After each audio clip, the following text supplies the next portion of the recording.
નંદી, આ નંદી અને એની માતા એટલે ગાય. ગાય, ગંગા, ગીતા અને ગાયત્રી એ ભારતીય સંસ્કૃતિના પંચ પ્રાણ છે.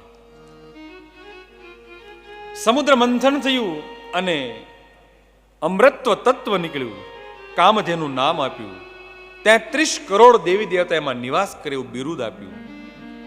આ ભારતીય સંસ્કૃતિ ગાય માતાથી તરબોળ હતી. વિશ્વની અંદર ભારત દેશ સૌ પ્રધાન સમૃદ્ધ દેશ હતો જ્યારે ગાય આપણે ત્યાં હતી ત્યારે. When we are not doing export and import transaction and rupees is not in our currency, at that time India is the rich country in the world. જ્યારે આંતરરાષ્ટ્રીય વેપાર ન હતા, રૂપિયો જ્યારે ચલણમાં ન હતો, એ સમયે ભારત વિશ્વમાં સમૃદ્ધ દેશ હતો. કારણ in exchange of milk and its product we got gold and other ornament materials. At that time cow is our base of Indian economy.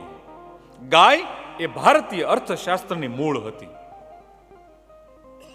દૂધ અને દૂધની બનાવટો બહાર જતી હતી, વસ્તુ વિનિમય પ્રથાઓ હતી. તમે કોઈ વસ્તુ આપો, તમને બીજી વસ્તુ આપે. અને thus way in our India, Somnath, Padmanabh, so many temple are plastered with gold. અને એને કારણે ભારત રાષ્ટ્રના મંદિરો એ સોનાથી મઢેલા હતા.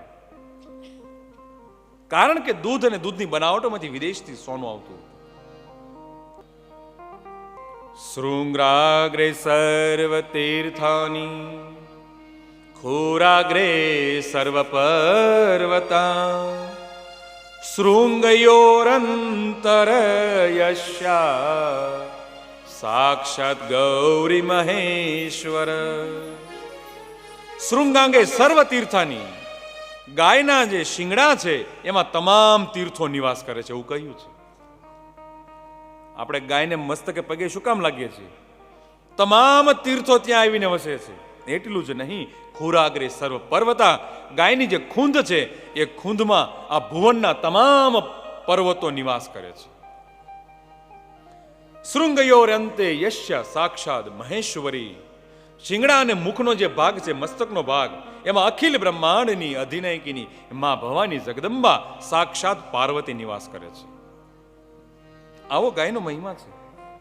અને એમ પણ કહ્યું છે કે જે માનવ ગાયના દાન કરે છે એના દર્શન કરવા દેવતાઓ પધારે છે, અને જે ગાયનું દાન સ્વીકારે છે, ગાયનું પાલન પોષણ કરે છે, એના ઉપર દેવતાઓની કૃપા દ્રષ્ટિ રહે છે.